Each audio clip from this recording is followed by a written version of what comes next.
Kalingap, nangyari nga ang Kalingap Angels Photoshoot. Ayan.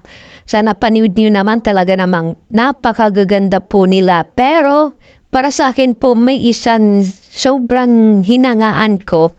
Alam ko, favorito ko si Carla, pero grabe si Dara. Nakikita ko talaga sa kanya yung pagiging pwede siyang isabak sa sa binibining Pilipinas or sa modelo, pagmumodelo, kasi talagang may siya, may nakikita akong sa kanya na kakaiba. Marunong siyang magdala, marunong siyang umanggolo, marunong siyang basta kakaiba yung galawan ni Dara.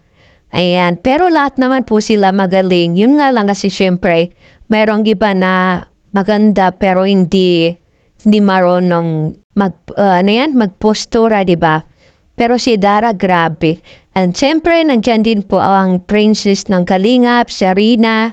Ayan, napaka-cute niya talaga namang. Nakakatuwa kasi nakakasali siya sa mga ganitong event po ng Kalingap Angel. Ayan, sana tuloy-tuloy na tong pagiging nila, mga pagkakaibigan po nila, at hindi na po masyera kasi nakakatuwa na magkakasama sila. And ayan, sana magkaroon sila ng yung parang sayaw, yung sariling sariling sayaw po nila.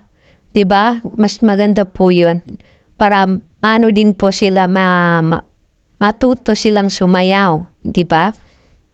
And yan, balang araw baka maging mga modelo na yan sa pagdating ng panahon.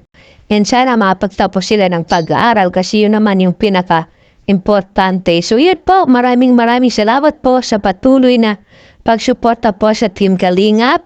God bless po.